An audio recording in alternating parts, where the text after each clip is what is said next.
Barang siapa yang rutin beristighfar, ada dosa atau tidak ada dosa, ya, maka niscaya atau pasti Allah akan menjadikan untuknya kelapangan dari setiap kesedihan. Ada apapun yang dia hadapi, maka akan selesai urusannya. Dan jalan keluar dari setiap kesempitan.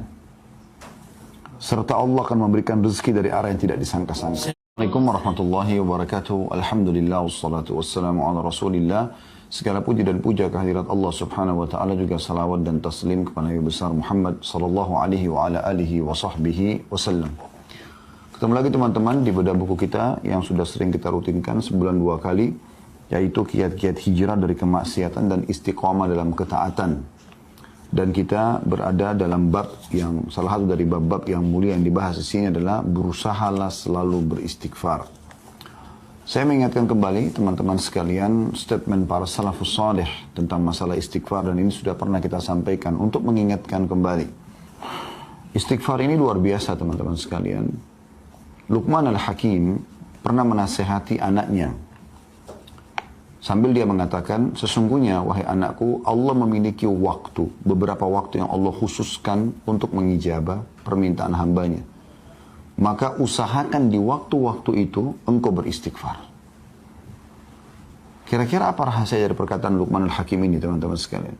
Kenapa dia tidak mengatakan, mintalah keselamatan untukmu, mintalah harta, mintalah keturunan, ya, atau apa saja yang lainnya? Beliau menyuruh anaknya beristighfar, padahal anaknya bukan sedang melakukan dosa. Ternyata teman-teman sekalian, istighfar ini bukan hanya sekedar memaafkan kesalahan-kesalahan kita, memutihkan kesalahan-kesalahan kita. Tetapi ada hadis Nabi SAW yang masyhur. Sudah sering kita sampaikan hadis ini, dan ini hadis yang sahih. Riwayatkan Bukhari. Kata Nabi SAW, man lazima istighfara, ja'alallahu lahu min kulli hammin faraja. Wa min kulli diqin makhraja wa razaqahu min haitsu la yahtasib. Ini faedah istighfar yang jarang orang renungi. Dia berpikir istighfar hanya mengampuni dosa saja. Perhatikan, barang siapa yang rutin beristighfar, ada dosa atau tidak ada dosa, ya, maka niscaya atau pasti Allah akan menjadikan untuknya kelapangan dari setiap kesedihan. Ada apapun yang dia hadapi, maka akan selesai urusannya. Dan jalan keluar dari setiap kesempitan. Serta Allah akan memberikan rezeki dari arah yang tidak disangka-sangka. Ini luar biasa ini. Allah akan berikan solusi dari setiap kesedihannya, jalan keluar daripada setiap kesempitan, dan diberikan rezeki dari tempat tidak disangka-sangka.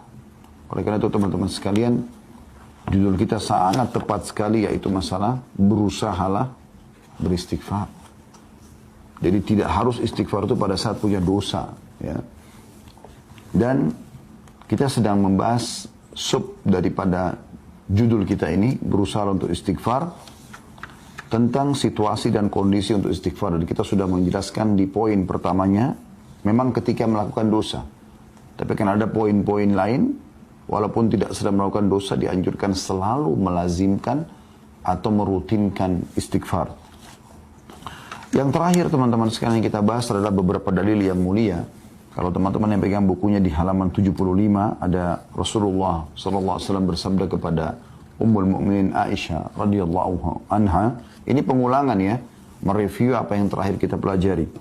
Ya Aisyatu, in kunti almamti bi dzambin fastaghfirillah, fa inna at-taubata min adz-dzambi nadamu wal istighfar. Wahai Aisyah, jika kamu telah melakukan dosa, maka mohon ampunlah kepada Allah. Sebab sesungguhnya taubat dari dosa adalah penyesalan dan beristighfar. Hadis ini riwayat Ahmad. Pernah juga satu kali Aisyah berkata, radhiyallahu anha, tentu tidak disebutkan dalam buku kita, ini tambahan saja. Dia mengatakan, pada saat saya melihat Rasulullah SAW lagi sangat nyaman, maka saya mengatakan, ya Rasulullah, berdoalah untukku. Maka kata Nabi SAW, ya Allah, ampunilah seluruh dosa Aisyah yang pernah dilakukan, yang lalu, dan yang akan datang. Apapun yang dia sembunyikan, apapun yang dia terang-terangkan. Maka Aisyah pun tersenyum, bahkan dia sempat tertawa gembira, sampai-sampai dia meletakkan dahinya di tanah. Maka Nabi SAW mengatakan, apa kau gembira dengan doaku? Kata Aisyah, tentu ya Rasulullah. Artinya doa Nabi diijabah. Dan belum Aisyah melakukan sudah dimaafkan. Itu permohonan suami yang saleh, seorang Nabi yang mulia pimpinan Adam untuk seorang wanita. Khusus lagi buat dia. Bagaimana kita tidak anggap ini sebuah doa yang mulia? Tapi apa perkataan Nabi SAW? Ketahuilah wahai Aisyah, doa yang sama aku ucapkan untuk seluruh umatku setiap kali aku sholat. Sallallahu alaihi wasallam. Ini kemuliaan yang luar biasa. Berarti walaupun Nabi SAW tidak bertemu dengan kita, beliau memohon kepada Allah agar dosa-dosa kita dimaafkan. Juga hadis yang terakhir yang sempat kita bahas teman-teman sekalian adalah tentang bahayanya dosa itu.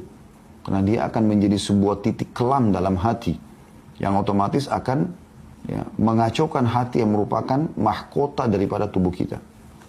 Hadis Nabi SAW di halaman 77 ya, atau di halaman 76. Innal abda idza akhta'a khati'atan nukitat fi qalbihi nuqtatun sauda fa idza huwa naza'a wastaghfara wa taba suqila qalbuhu wa in 'ada zida fiha hatta ta'lu 'ala qalbihi wa huwa ar-ranu alladhi dzakara Allah kalla barrana 'ala qulubihim ma kanu yaksibun. Sesungguhnya seorang hamba bila melakukan satu kesalahan atau dosa, maka dalam hatinya terbentuk satu bercak hitam. Jika dia meninggalkan kesalahannya, beristighfar, memohon maaf, dan bertaubat, janji sama Allah tidak mengulanginya, maka hatinya dibuat cemerlang kembali, cerah kembali, segar kembali. Jika dia kembali melakukan dosa, maka bercak hitam itu dibuat semakin bertambah, sehingga menutupi hatinya. Dan itulah makna tafsir kata arran dalam firman Allah Subhanahu wa taala, kalla barrana ala qulubihim ma kanu yaksibun. Sekali-kali tidak, bahkan apa yang mereka kerjakan itu telah menutupi hati mereka. Maksudnya dosanya. Ya. Dan ini sudah kita jelaskan panjang lebar pada pertemuan yang lalu. Kita lanjutkan dengan poin yang kedua. Waktu-waktu yang dianjurkan beristighfar setelah poin pertama, yaitu melakukan dosa, langsung istighfar. Yang kedua adalah setelah melaksanakan ketaatan. Rasulullah SAW bila selesai mengerjakan sholat, beliau beristighfar 3 kali dan mengucapkan, Allahumma antas salam, wa minkas salam, tabarakta ya dzal jalali wal ikram. Beliau mengatakan astagfirullah, astagfirullah, astagfirullah. Pertama sekali, begitu salam. Agar kalau ada kesalahan dalam sholat, dimaafkan oleh Allah. Lalu beliau mengatakan, ya Allah, engkaulah zat yang maha memberi keselamatan, dan darimulah segala keselamatan. Maha suci engkau, wahai zat yang maha agung lagi maha mulia. Ini diriwayatkan Bukhari dan Muslim dan juga Imam Ahmad. Seusai menunaikan haji, Allah Subhanahu wa taala juga memerintahkan pada ibadah haji ibadah yang mulia, tapi tetap diikuti dengan istighfar orang itu melakukan dosa atau tidak. Dalam firman-Nya dalam surah Al-Baqarah ayat 199 Allah berfirman, A'udzu billahi minasyaitonir rajim, "Tsumma afidhu min haitsu afadha an-nasu wastaghfirullah, innallaha ghafurur rahim." Kemudian bertolaklah kalian dari tempat yang banyak orang bertolak, maksudnya dari Arafah di tanggal 9 Zulhijjah menuju ke Muzdalifah, dan mohonlah ampunan kepada Allah, sesungguhnya Allah Maha Pengampun lagi Maha Penyayang. Jadi puncak ibadah haji hari Arafah itu, tanggal 9 Zulhijjah. Dan justru pada saat itu Allah Subhanahu wa taala menyuruh istighfar. Saya juga pernah ingatkan ya, bagaimana Nabi Adam alaihissalam, bagaimana Nabi Yunus alaihissalam pada saat mereka melakukan pelanggaran yang sudah Allah gambarkan. Nabi Adam memakan dari pohon buah yang dilarang, kemudian Nabi Yunus meninggalkan kaumnya sebelum diizinkan, walaupun niatnya baik ingin mencari lokasi dakwah baru, tapi belum ada perintah dari Allah. Maka mereka bukan minta kepada Allah, bukan Nabi Adam minta agar dikembalikan ke surga, dikembalikan fasilitasnya, bukan juga Nabi Yunus minta dikembalikan kepada kaumnya. Keduanya langsung mengucapkan permohonan maaf kepada Allah. Nabi Adam AS mengatakan, Rabbana zalamna anfusana, ya Allah, kami telah menzalimi diri kami dengan pelanggaran ini. Wa in lam taghfir lana wa tarhamna lanakunanna minal khasirin. Kalau kau tidak maafkan kami, memaafkan kami, ya. Wa in lam taghfir wa tarhamna, dan kau kasihani kami, dan akunanna minal khasirin, kami pasti akan termasuk menjadi orang-orang yang rugi. Kemudian Nabi Yunus AS mengatakan apa? La ilaha illa anta subhanaka inni kuntu minadh dhalimin. Tidak ada Tuhan yang berhak disembah, tidak ada tempat saya bergantung ya Allah, sesungguhnya aku termasuk orang-orang yang zalim. Tapi aku mengakui kesalahanku. Seusai wudu disyariatkan juga membaca subhanakallahumma wa bihamdika asyhadu an la ilaha illa anta astaghfiruka wa atubu ilaik. Maha suci engkau ya Allah, dan segala puji bagimu. Aku bersaksi tidak ada Tuhan yang berhak disembah kecuali engkau. Aku beristighfar dan bertaubat kepadamu. Ini mirip dengan doa kafaratul majlis, ya. Pada saat dari majlis juga begitu. Intinya disuruh memohon ampun. Begitu juga seusai melaksanakan qiyamul lail, sholat yang mulia. Dianjurkan, Allah menyifati hamba-hambanya yang suka sholat malam ini, semoga Allah jadikan kita mereka, dengan firman-Nya dalam surah Al-Imran ayat 17, A'udzubillahi minasyaitonirrajim wal mustaghfirina bil ashar. Dan orang-orang yang setelah mereka sholat malam, mereka suka memohon ampun pada waktu sahur atau sebelum fajar. Saya ingatkan kembali, istighfar bukan hanya diucapkan kalau dosa sedang terjadi. Ini penting. Saya sudah bacakan tadi hadis yang sahih. Man lazimal istighfar ja'alallahu lahu min kulli hammin faraja. Siapa yang selalu rutin melakukan istighfar, Allah akan berikan, ya, kalau kita bahasakan, kegembiraan setelah kesedihan. Wa min kulli diqin makhraja, dan dari setiap kesempitan jalan keluar. Wa razaqahullah min haitsu lam yahtasib, dan Allah akan berikan dia rezeki dari tempat dia tidak sangka-sangka. Jadi istighfar mendatangkan rezeki, istighfar memberikan kegembiraan pada saat kita sedang sedih, istighfar akan memberikan solusi dari permasalahan yang sedang kita hadapi. Ada seorang diceritakan di Pakistan, ya, ini kisah dinukil oleh Syekh Hasan bin Ahmad bin Hasan, ya. Kebetulan beliau tulis buku tentang keajaiban sedekah dan istighfar. Di kisah beliau terakhir di buku itu saya sempat baca, dia cerita tentang ada seorang di Pakistan terjadi gempa, dan dia menceritakan kisahnya. Pada saat dia sedang selesai sholat, kemudian dia ingin rebahan di malam hari, tiba-tiba terjadi gempa, dan itu hitungan menit saja. Bahkan tiba-tiba dinding-dinding rumah retak, atap-atap mulai rubuh, dan orang ini mengatakan, saya tidak tahu harus berbuat apa lagi. Tapi akhirnya lisannya diilhamkan oleh Allah untuk mengatakan istighfar. Astagfirullah, astagfirullah. Sudah pasrah saja. Karena nggak mungkin lari. Lagi berubuh, lagi runtuh bangunan tersebut. Maka setelah selesai gempa itu dalam hitungan menit, subhanallah, rumah semua runtuh, kecuali atap yang dia ada di bawahnya. Hanya itu yang bertahan dengan sedikit tembok yang menahannya. Kemudian dia bilang dia bisa keluar dari permasalahan itu. Beliau juga mengangkat kisah ada seseorang yang sudah lama menikah, tidak punya keturunan. Lalu dia komitmen dengan istrinya, sekarang kita perbanyak istighfar. Bukan istighfar saja, perbanyak istighfar dengan kehadiran hati, lalu mohon kepada Allah Subhanahu wa Ta'ala. Setelah mereka komitmen, dan keajaiban terjadi setelah 10 tahun atau sekian tahun menikah tidak punya anak, hamil, punya anak. Lalu begitu selesai masa nifas, suaminya mengatakan, saya mengingatkan, kebetulan dia berikan nama anak pertama Yusuf, maka dia berjulukan Abu Yusuf sekarang karena sudah punya anak. Istrinya Ummu Yusuf, dia mengatakan, saya ingat kalau Ummu Yusuf, kita sudah lama nggak punya anak. Bagaimana kalau kita praktekkan lagi istighfar ini dengan kehadiran hati, dengan serius, perbanyak, supaya kita diberikan anak yang kedua. Dan betul setelah masa nifas itu hanya beberapa hari, terhitung sudah hamil lagi. Terus saja begitu sampai mereka punya beberapa orang anak. Sampai waktu sudah punya anak sekian banyak, ya, sempat Ummu Yusuf mengatakan, kita berhentikan dulu amalan ini. Bukan berhentikan istighfarnya, maksudnya istighfar khusus untuk minta keturunan. Biarkan anak-anak kita besar dulu. Setelah mereka besar sedikit, kemudian dia pun ya, memohon lagi kepada Allah dan hamil lagi istri.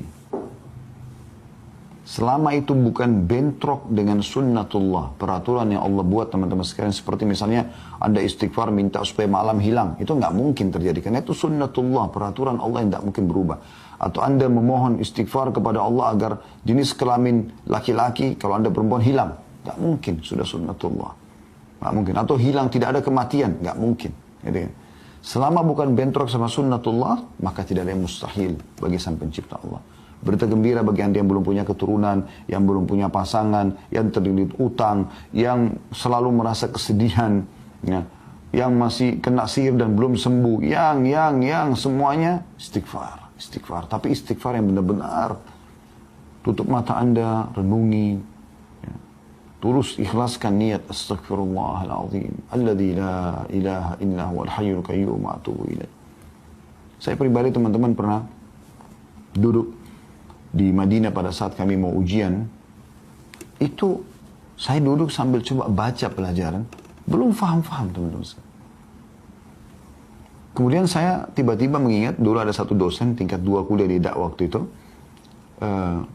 kemudian dia mengatakan, atau kita pelajari hadis termasuk dengan sanad-sanadnya, yang siapa yang membaca astaghfirullahaladzim, alladzi la ilaha illa huwal hayyul qayyum wa atubu ilaih, ada sifat Allah Al-Hayyul Qayyum yang maha hidup dan terus-menerus mengurus makhluknya, maka akan diampuni dosanya walaupun sebanyak buih di lautan. Subhanallah, saya berapa kali baca, gak faham-faham dan tidak konsentrasi. Pecah konsentrasi. Sebentar berdiri ngambil air zam-zam, sebentar kembali lagi. Sebentar tersibukkan dengan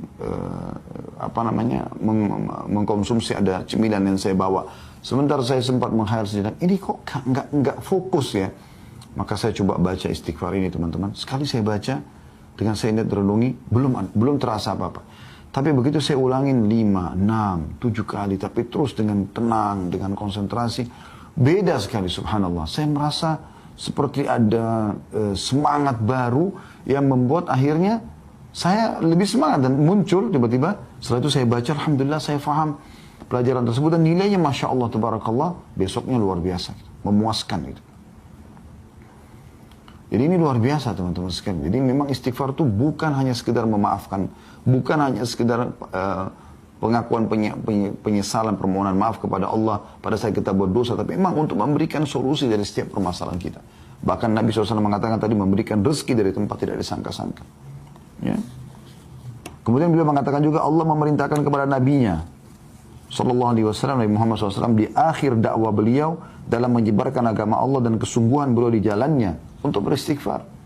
Nabi Muhammad SAW sudah berdakwah, sudah dengan pengorbanan luar biasa, Allah tetap suruh ikutkan dengan istighfar. Jadi istighfar sekali lagi, saya ulangi, bukan hanya sekedar kalau kita berbuat dosa, tapi rutinkan, berusaha agar selalu istighfar setiap saat. Karena manfaatnya besar sekali. Perhatikan Allah jelaskan dalam Al-Quran, dalam surah An-Nashr, ya, surah An-Nasr, ya, kemenangan. Ayat 1 sampai ayat 3. A'udzubillahi minasyaitonirrajim. Idza jaa nasrullahi wal fath wa ra'aita an-nasa yadkhuluna fi dinillahi afwaja fasabbih bihamdi rabbika wastaghfirhu innahu kana tawwaba. Ya. Yang artinya apabila telah datang pertolongan Allah dan kemenangan, apabila telah datang pertolongan Allah dan kemenangan, dan engkau melihat Muhammad manusia berbondong-bondong masuk agama Allah, maka bertasbihlah, ya, kepada Tuhanmu dengan memuji Tuhanmu dan memohon ampunlah. Istighfarlah. Sesungguhnya dia maha menerima taubat hamba-hambanya. Ibnu Qayyim rahimahullah berkata, orang-orang yang mempunyai tekad dan basirah, ya, lebih sering beristighfar, maksudnya petunjuk dari Allah ini, lebih sering beristighfar setelah melaksanakan amalan-amalan ketaatan, karena mereka melihat kekurangan diri mereka dalam menjalankan ketaatan-ketaatan itu, dan tidak mengerjakan amalan-amalan tersebut karena Allah sebagaimana yang layak bagi kemuliaan dan keagungannya. Dan seandainya tidak ada perintah, tentu tidak ada seorang pun berani melakukan ibadah ini, dan dia tidak rela dengan hal itu bagi tuannya. Ini maksudnya adalah perkataan Ibnu Qayyim rahimahullah, harusnya kita ini, walaupun kita sudah merasa maksimal dalam mengerjakan ibadah. Contoh misalnya kita sholat wajib, kita sudah berusaha untuk khusyuk, menjaga gerakan, menjaga bacaan. Tapi setelah salam, yang pertama diucapkan istighfar. Tadi sudah kita sebutkan itu. Dan itu ajaran Nabi SAW. Berarti memang ada sesuatu dengan istighfar ini. Tadi sudah kita sebutkan, setelah haji, setelah sholat malam, ya, semua disuruh istighfar. Bahkan Nabi SAW, tadi dalam surah An-Nashr kita baca, surah An-Nasr, maaf. Ya, kadang-kadang lisan kita ya, salah dalam mengucapkan, bukan disengaja ya. Kalau Nashr itu menyebarkan, An-Nasr itu kemenangan. Kayak ini An-Nasr, pakai shad. Maka dalam surah An-Nasr, Allah subhanahu wa ta'ala menekankan masalah itu. Pada saat Nabi SAW berhasil menaklukkan kota Mekah, kemudian beliau setelah itu melaksanakan peperangan lanjutan, yaitu perang Hunain, dan mengalahkan suku Hawazim, suku yang besar setelah Quraisy. Maka dua suku besar di Jazirah Arab sudah takluk, bahkan panglima perangnya masuk Islam pada saat itu. Kemudian beliau menuju ke Tabuk, ya, menyerang wilayah Romawi. Setelah beliau pulang, bisa dikatakan hampir seluruh Jazirah Arab takluk kepada Nabi SAW. Maka pada saat itu manusia berbondong-bondong datang. Ada yang memang karena hatinya tersentuh mendapat hidayah Islam, ada yang takut kepada kaum muslimin. Maka manusia berbondong-bondong datang masuk Islam. Allah mengatakan, pada saat kemenangan Allah sudah datang, hai Muhammad, dan kau melihat manusia berbondong-bondong masuk ke agama Allah, maka bertasbihlah kepada Tuhanmu. Bilang subhanallah, maha suci Allah. Alhamdulillah, segala puji bagi Allah. Kemudian beristighfarlah. Wastaghfiruh. Nabi disuruh istighfar. Karena jangan sampai nanti ini bisa membuat riya, bisa membuat sombong. Istighfar membuat kita lebih merendah. Karena Allah maha menerima taubat hamba. Makanya Nabi Muhammad SAW pada saat masuk ke Mekah, beliau menundukkan kepalanya SAW yang mulia sampai ya terlihat seakan-akan batang leher beliau ini ya itu sama rata dengan bagian tengah kepalanya SAW, karena merendahnya kepada Allah Subhanahu wa taala.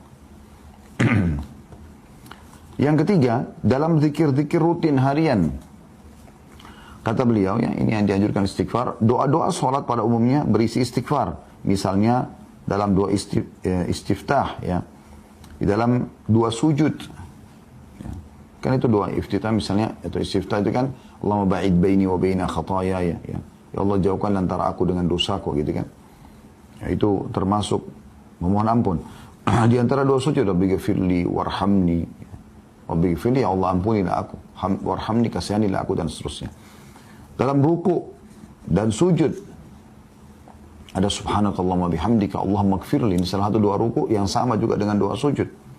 Maha suci engkau ya Allah, ampunilah dosa-dosaku, gitu kan.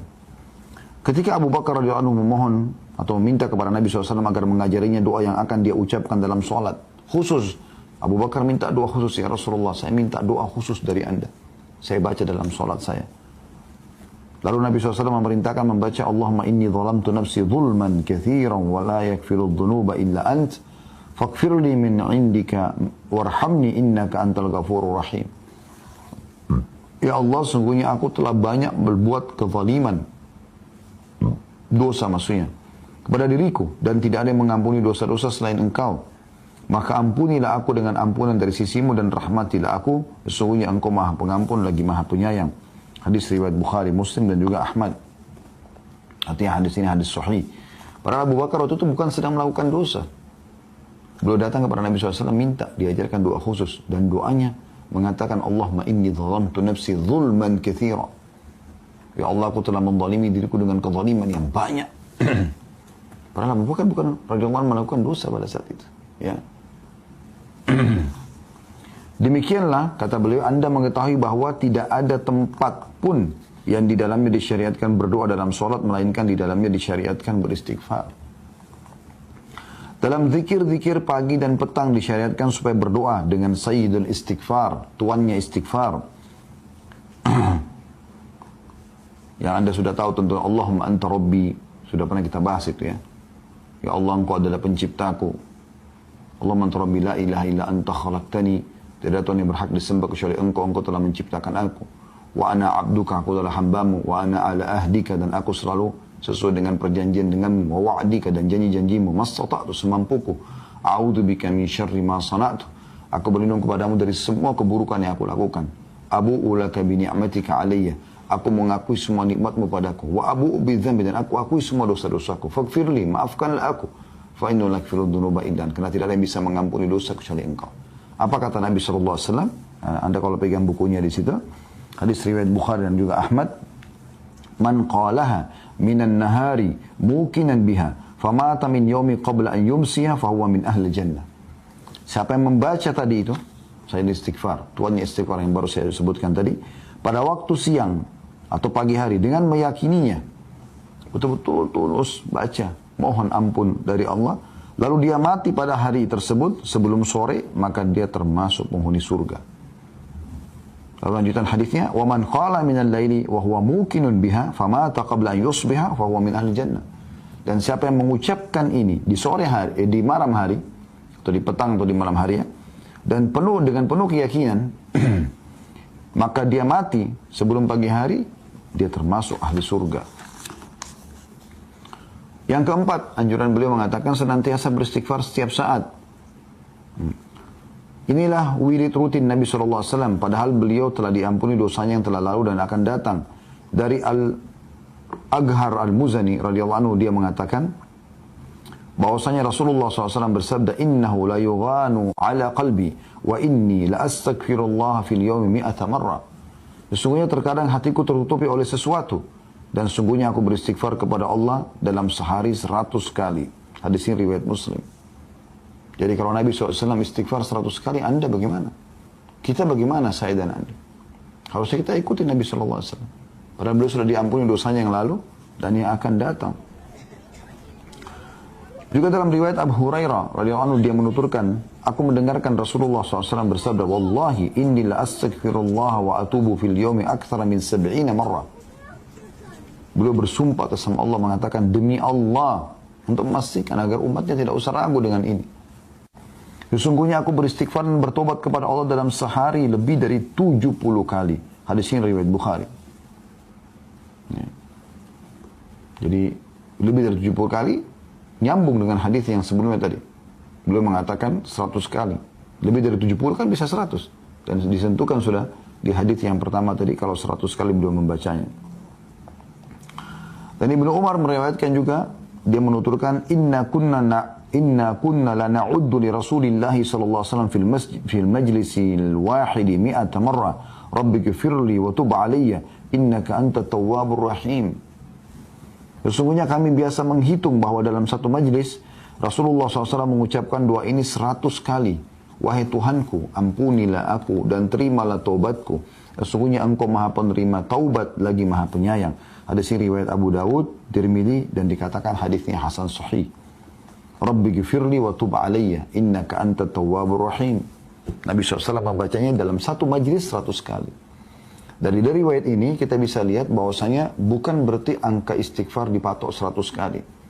Tapi bisa bermakna bahwasanya Nabi SAW di setiap kali kesempatan membaca minimal 100 kali. Atau membaca 100 kali istighfar. Ya. Artinya dalam sehari bisa lebih daripada itu. Maka boleh orang seperti dulu kita berusaha selalu istighfar setiap saat. Pokoknya jangan diam teman-teman sekalian. Diam Anda itu zikrullah, berdoa, memuji Allah kah, bertakbir kah, bertahlil kah, beristighfar kah, terus. Dalam banyak doa yang diucapkan oleh Nabi SAW, beliau senantiasa memohon ampun kepada Allah. Seperti misalnya dari Aisyah radhiyallahu anha, beliau berkata, "Ma shallan nabiyyu sallallahu alaihi wasallam salatan ba'da an nazalat alaihi idza jaa nasrullah wal fathu illa yaqulu fiha subhanaka rabbana wa bihamdika Allahumma ighfirli." Tidaklah Nabi SAW melaksanakan solat setelah turunnya ayat surah An-Nasr tadi ya. Pada saat datang kemenangan Allah, idza jaa nasrullah wal fathu. Kecuali beliau selalu membaca subhanaka rabbana wa bihamdika Allahumma ighfirli. Maha suci Engkau wahai Tuhan kami dan segala puji bagimu ya Allah, ampunilah aku. Saya ulangi, Maha suci Engkau ya Allah, subhanaka rabbana, Maha suci Engkau wahai Tuhan kami, wa bihamdika, dan puji-pujian untukmu. Allahumma ighfirli, ya Allah ampunilah aku. Dari Nabi SAW selalu baca ini. Allahumma gfirli, Allahumma gfirli. Dari Abu Musa radhiyallahu anhu dari Nabi SAW bahwa beliau juga pernah berdoa dengan doa ini. Rabbi gfirli khati'ati wa jahli. Rabbi gfirli khati'ati wa jahli. Wa israfi fi amri kullih. Wa ma anta a'lamu bihi minni. Allahumma gfirli khatayaya wa amdi. Wa jahli wa hazli. Wa kulla dhalika indi. Allahumma gfirli ma qaddamtu wa ma akhartu wa ma asrartu wa ma alantu.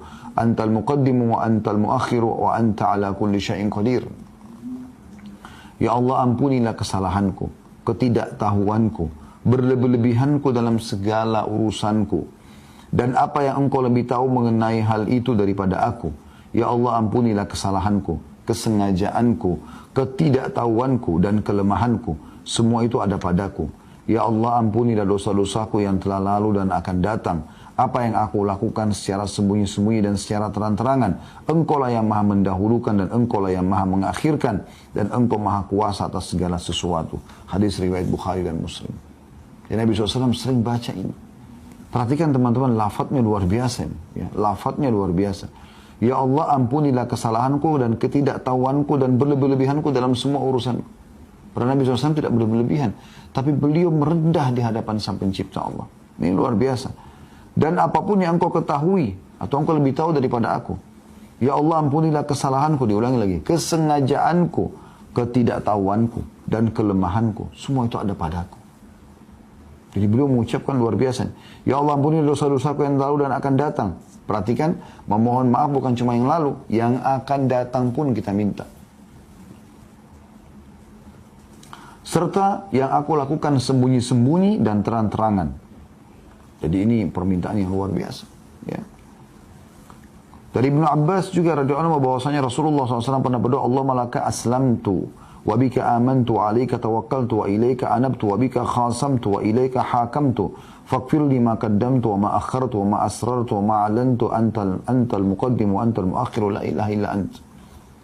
Ya Allah, kepadamu lah aku berserah diri. Allahumma laka aslamtu. Wa bika amantu, kepadamu lah aku beriman. Wa alaika tawakkaltu, kepadamu lah aku bertawakal, mengalihkan urusan pekerjaanku. Wa ilaika anabtu, dan kepadamu lah aku akan kembali. Wa bika khasamtu, dan dengan hujjamu aku berargumen. Kemudian dikatakan wa ilaika hakamtu, dan kepadamu lah aku meminta keputusan. Faghfir li ma qaddamtu wa ma akhartu, maka ampunilah semua dosaku yang lalu dan yang kemudian. Ya, perhatikan selalu diikuti dengan yang akan datang. Ya. Wa ma asrartu wa ma alantu, dan apapun yang aku rahasiakan dan aku tampakkan. Antal muqaddim wa antal muakhir la ilaha illa anta. Karena kau zat yang mendahulukan dan mengakhirkan, tidak ada Tuhan yang berhak disembah kecuali engkau. Hadis ini riwayat Bukhari Muslim. Kata penulis, ya Allah, dosa apa gerangan yang dilakukan oleh jiwa yang suci tersebut? Maksudnya Nabi Muhammad SAW. Sampai begitu luar biasa memohon pemaafan kepada Allah. Kesalahan apakah yang disembunyikan dan dinyatakan? Karena Nabi SAW tidak ada yang tersembunyi. Apapun dari sikap beliau, perbuatan beliau kepada Allah Subhanahu wa Ta'ala. Yang terdahulu dan kemudian yang beliau lakukan. Apa yang Nabi lakukan? Dosa masa lalu. Dan dosa akan datang. Tidak ada sebuah kerendahan. Tapi beliau ingin menekankan kerendahannya kepada Allah Subhanahu wa Ta'ala. Kalau dia hamba, ya dia ingin menekankan pada umatnya, aku saja begini, bagaimana kalian?